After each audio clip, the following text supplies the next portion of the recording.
Ravi de vous retrouver, c'est l'auteur d'un excellent thriller que nous accueillons aujourd'hui. Bonsoir Franck Labat. Bonsoir.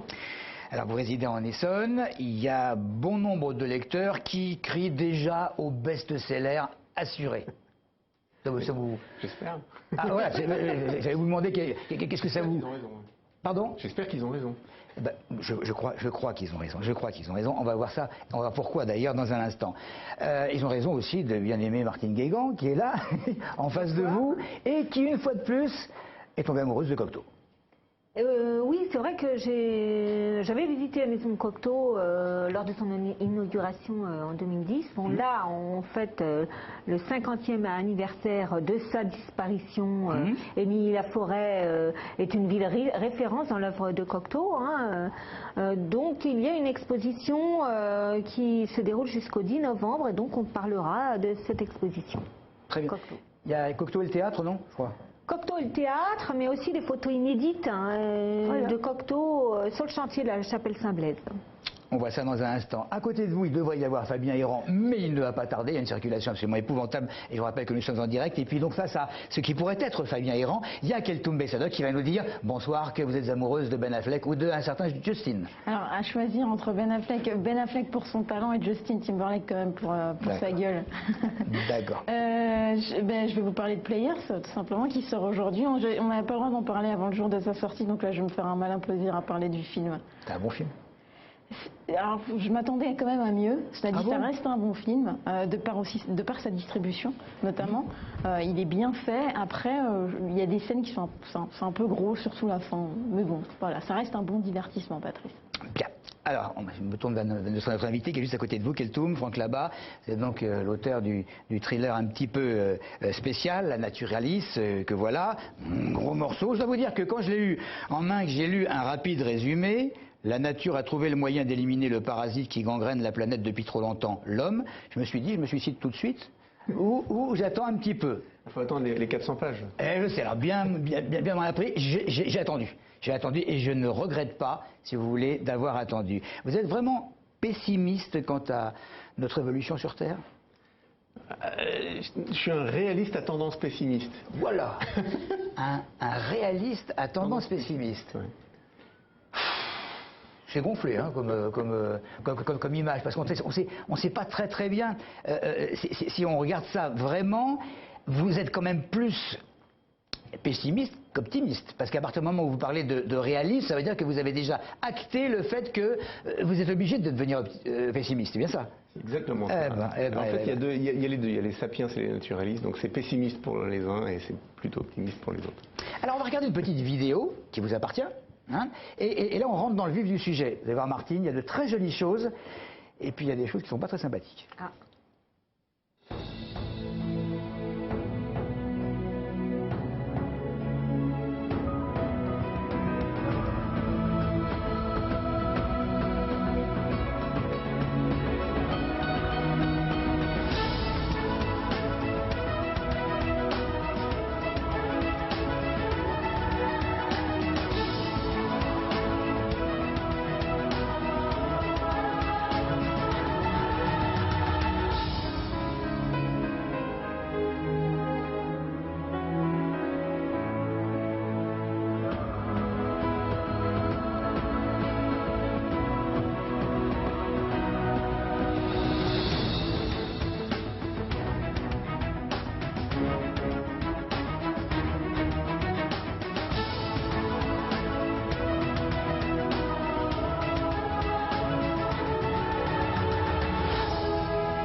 raison pour laquelle aujourd'hui Noël Mamère a démissionné de chez Europe Écologie Les Verts. Non, je blague. Ça n'a absolument rien à voir. Quoique. Je ne sais pas s'il l'a vu. Bon, c'est de vous complètement ça, vous êtes informaticien, vous habitez Vigneux. C'est de vous complètement C'est un montage de stock shots, d'émissions de National Geographic, CNN, etc. que j'ai monté spécifiquement, en l'occurrence, pour un recueil de nouvelles que j'ai écrit il y a longtemps. Ça fait longtemps que je ne l'avais pas vu d'ailleurs. C'est vrai. Bon, en tout cas, là, on est vraiment dans le vif du sujet. Alors, je m'aperçois qu'il y a un thème, effectivement. Pour avoir un thème, il y a un thème. Alors, votre roman, c'est ce qui risque de se passer, évidemment, dans notre monde. Et ce que j'avais lu tout à l'heure, le seul moyen pour la nature de s'en sortir, c'est la disparition de l'homme. Alors ça, c'est le leitmotiv, si vous voulez, de votre livre. Mais... il y a une résistance. Il y a une résistance, oui. Bon, et la résistance, elle est mignonne, la résistance. Il y a la résistance, il y a les homo naturalis, et puis il y a les homo sapiens. Bon, alors, il y a quelque chose qu'on a du mal à capter, si vous voulez, c'est pourquoi le 26 ? Ah oui, le 26. Le 26.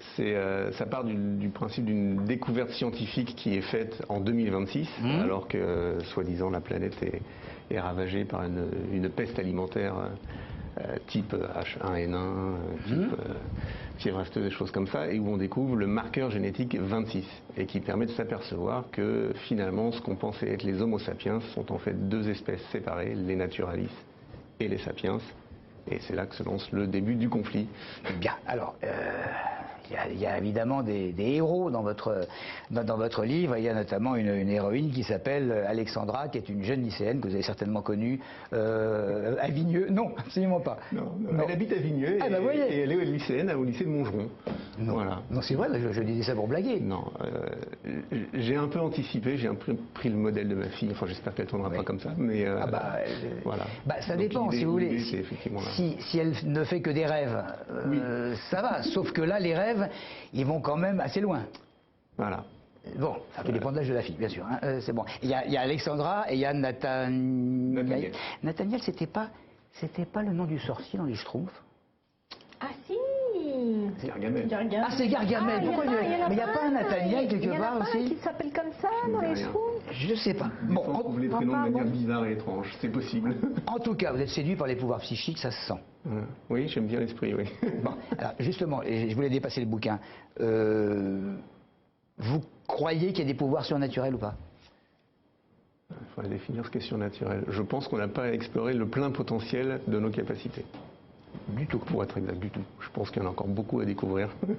Bon, enfin, il y en a qui ont réussi à aller un petit peu plus loin que les autres, parce que pour prendre un bouquin, et un bon bouquin comme ça, il faut déjà avoir, on va pas dire des pouvoirs surnaturels, mais un certain don. On continue la conversation dans un instant. Et on va demander donc à Martine de nous dire la raison pour laquelle elle regrette, évidemment, comme beaucoup de gens, que Cocteau soit mort, car si elle l'avait connu beaucoup plus tôt, je crois qu'elle l'aurait suivi pas à pas. C'est bien ça ? Alors oui, effectivement, donc l'homme aux mille visages, en fait, qui hante un peu la ville de Milly-la-Forêt, enfin en tout cas dans sa dernière demeure, puisque la maison Cocteau, on sait qu'il est décédé en 63 et qu'il a été, sa dernière demeure, c'est quand même la maison Cocteau, la maison à Milly-la-Forêt. Alors il y a une exposition qui retrace, alors on fête bien sûr les 50 années de sa disparition. Donc Milly se devait bien sûr de faire une exposition. Il y aura une commémoration le 11 octobre. Et donc elle propose jusqu'au 10 novembre une exposition de photos uniques et un ensemble d'œuvres et également des témoignages de la vie, témoignages d'habitants de Milly-la-Forêt qui ont connu ou qui ont rencontré du moins Cocteau. Et voilà, il y a aussi un documentaire qui est projeté dans le cadre de cette exposition. On en parlera certainement un petit peu plus tard puisqu'il va donner lieu à une projection spéciale dans le courant du mois d'octobre. Donc je vous propose de regarder ce reportage qui en parlera beaucoup mieux que moi. C'est un autre visage de Jean Cocteau que l'espace Paul Bédu de Milly nous propose de découvrir aujourd'hui. Cet hommage au poète disparu le 11 octobre 63 à Milly-la-Forêt nous rappelle l'attachement de tous les Milliacois à cet artiste aux multiples talents. Cocteau représente un patrimoine local culturel Et je dis local pour Milly, mais en même temps, c'est aussi une fenêtre ouverte sur l'international, puisqu'il est connu dans le monde entier, notamment au Japon, où beaucoup de Japonais viennent frapper à la porte de la maison Cocteau et de la chapelle Saint-Blaise, justement à cause de Cocteau.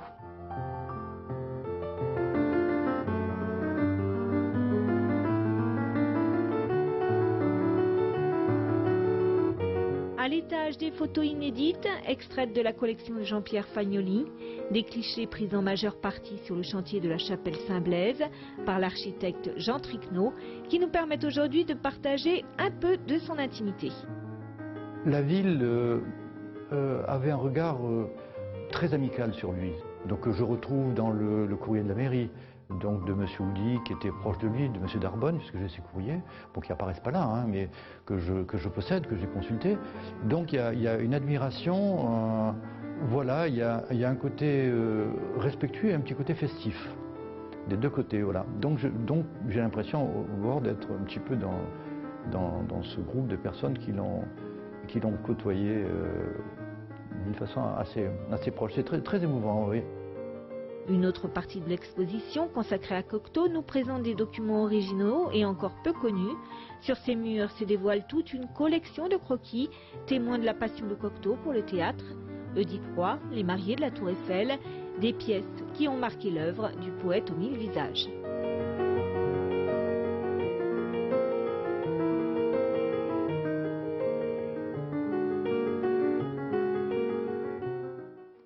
Donc une belle exposition à découvrir pour les amoureux de Jean Cocteau ou pour découvrir l'œuvre de Jean Cocteau, du moins une partie parce que c'est une œuvre très étendue.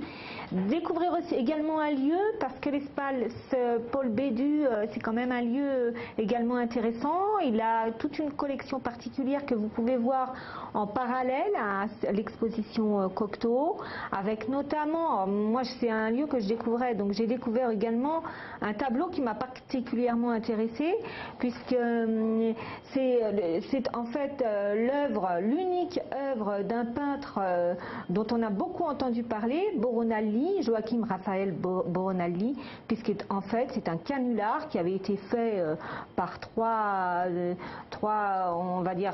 personnes qui venaient souvent au Lapin Agile de Montmartre. Je ne sais pas si vous avez entendu parler de cette œuvre, et qui, avec la queue de l'âne, on peint le tableau. Il a encensé, la critique a encensé ce tableau, et en fait c'était un véritable canular.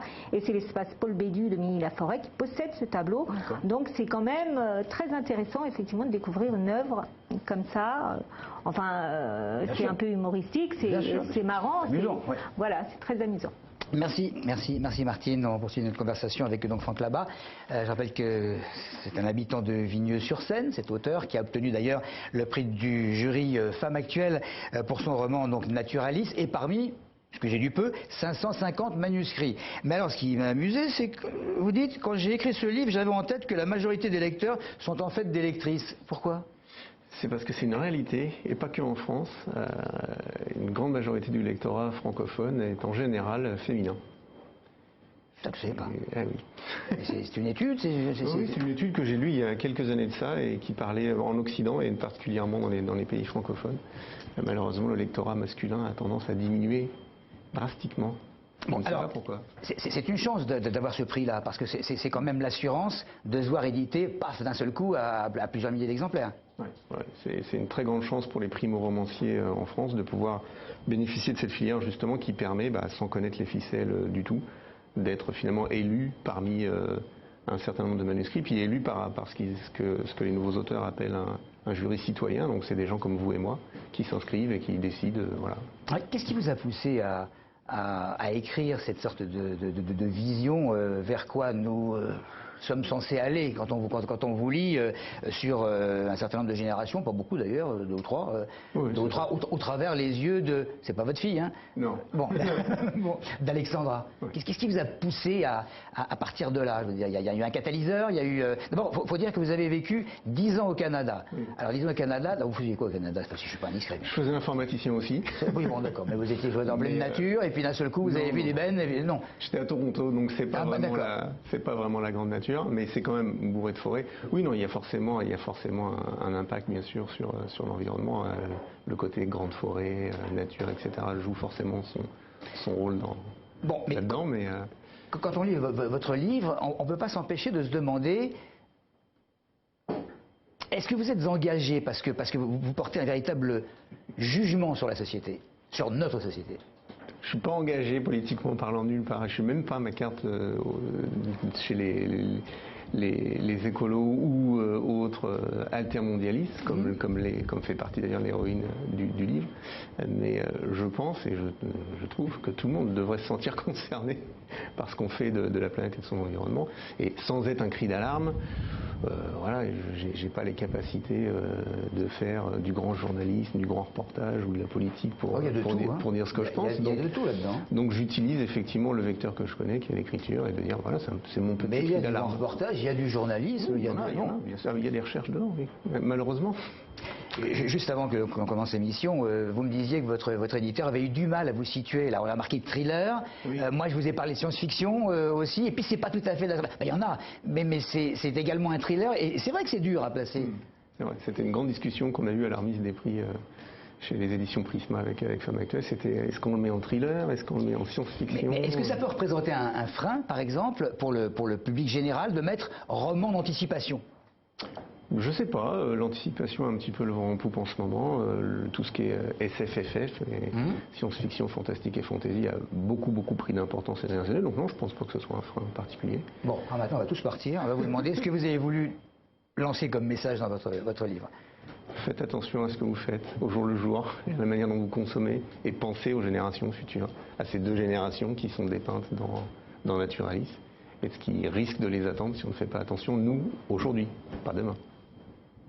Et vous n'êtes pas engagé? Non, je n'ai pas le temps, j'écris. J'ai cru, on va téléphoner immédiatement à Jean-Vincent Placé pour lui dire, vous savez, il y a quelqu'un, là, franchement, il sait de quoi il parle. Les recherches font ça. Je m'intéresse beaucoup à ce qui se passe. Donc je lis beaucoup de forums et de journaux scientifiques, notamment anglophones. Et c'est vrai que beaucoup de mon inspiration vient malheureusement de l'actualité quasi quotidienne qu'on voit sur ce genre de site. Enfin, c'est quand même un cri d'alarme. Alors vous avez enrobé le cri d'alarme avec également...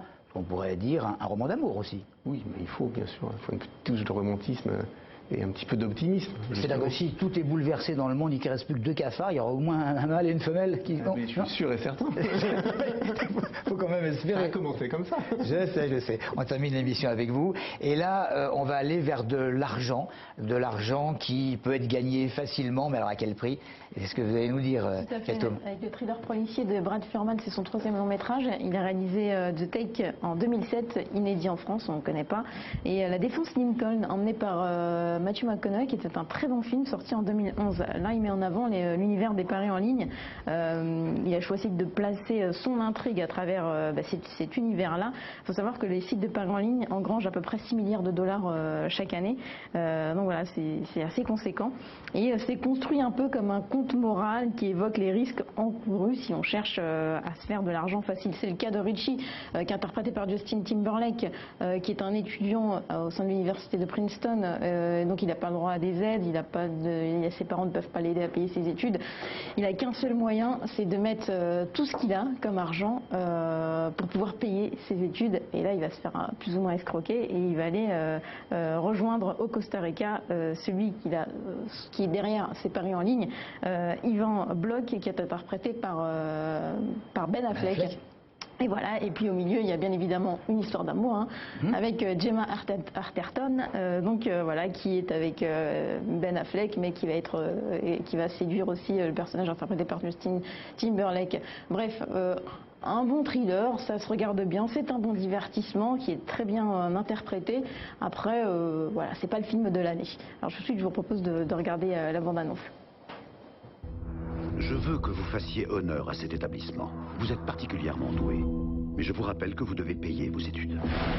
Je n'ai droit à aucune aide financière et je dois donner 60 000 $ à l'université la semaine prochaine. Et ça, c'est si je mange pas. Bienvenue dans la vraie vie, Monsieur First. Ça, c'est ton plan pour payer tes frais de scolarité? Moi, j'ai personne qui me finance mes études supérieures. Tu t'es fait arnaquer. On est très loin des courbes habituelles. Yvan Bloch continue, malgré les rumeurs, à gérer son site de poker en ligne au Costa Rica. Tu vas t'envoler pour un pays qui t'est complètement inconnu et dont tu parles même pas la langue. Tu te rends compte que c'est une idée de taré? Enchanté, moi c'est Yvan. Richie First. Et voici la banque. Pourquoi la banque? C'est toujours la banque qui gagne. C'est pour ça qu'on n'a pas besoin de tricher. Vos calculs ont l'air parfaits, j'ai oublié un détail? Non. Nos programmeurs ont installé une porte dérobée dans le code. Tu l'as vu. T'es venu me trouver. Ça, c'est pour les ennuis qu'on t'a causés. Et si t'as envie de rester ici pour te confronter au vrai business, je suis là. Un salaire à 7 chiffres les 18 premiers mois. J'ai hâte de te voir toute la game. Alors, qu'est-ce que t'en dis? Qu'est-ce que vous croyez?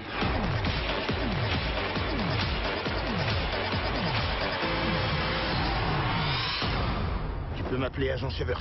Le FBI fait dans les enlèvements maintenant? Pot de vin versé aux officiels, raquettes. T'imagines même pas dans quel bordel tu t'es fourré.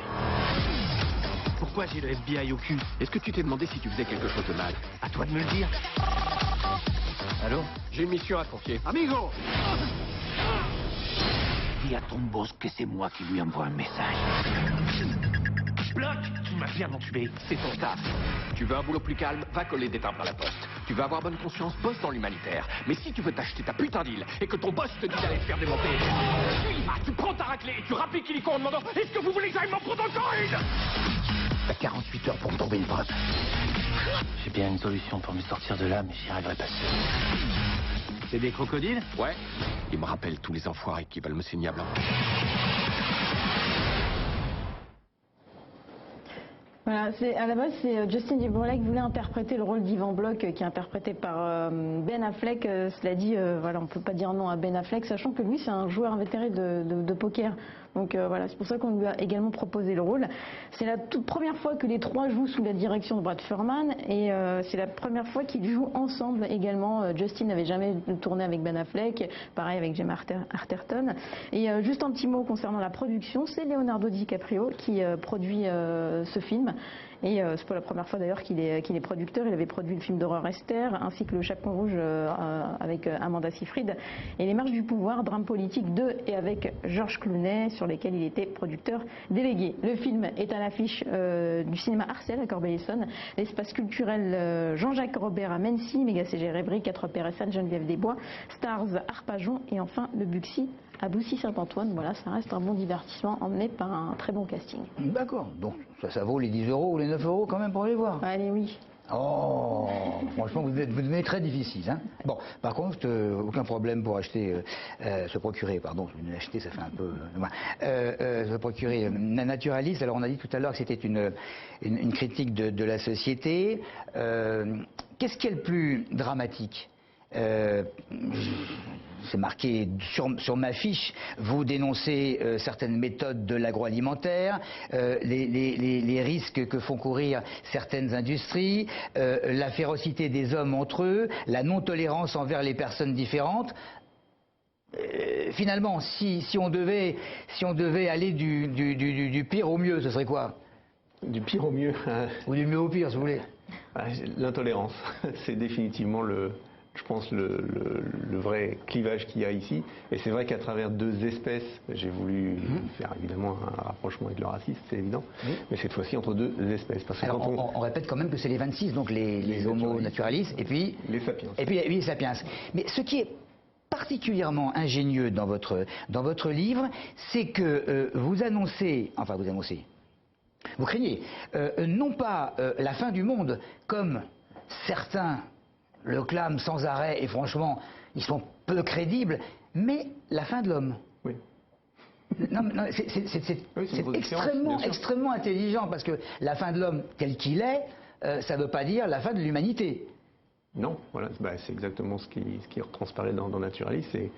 Il y a un passage il y a un relais à faire, il y a un passage de relais, il y a un jalon, il y a peut-être d'autres coéquipiers dans l'équipe qui sont peut-être mieux taillés que nous pour prendre la suite. Et tout le thème est là, c'est est-ce qu'on va les laisser prendre la suite, est-ce qu'on aura l'humilité de les laisser continuer, ou est-ce qu'on va vouloir s'imposer comme on le fait en ce moment. Alors à chaque fois que je reçois un auteur, il y a toujours la question du crétin, la voici, et Dieu dans tout ça. Ah, Dieu n'est pas beaucoup mentionné dans le livre, c'est clair. On part sur des bases qui sont très scientifiques, on part sur des sujets qui remontent à 4 milliards d'années. Difficile de recaler sur une histoire qui aurait débuté il y a 2000 ou 3000 ans, puisqu'on est quand même très très loin de la théologie, quel que soit d'ailleurs le courant de pensée ou de croyance. C'est vrai que là on est très décalé par rapport à ce sujet-là, c'est clair. Vous étiez dans l'informatique au Canada mais pendant 10 ans, mais bon, je veux dire, vous écriviez un petit peu quand même des nouvelles, je crois, ou des... Oui, c'est ça. Des nouvelles, oui.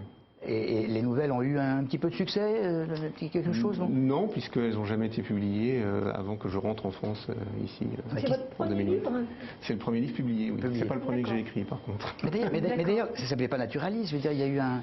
Oui, il y a eu un changement de titre, il s'appelait Marqueur 26 à l'origine. Marqueur 26 qui... plus punchy, peut-être. Marqueur 26, on ne sait pas très bien si effectivement. Mais attendez, c'est quand même un coup de maître pour un premier livre. De toute façon, vous êtes en train de terminer un autre, non?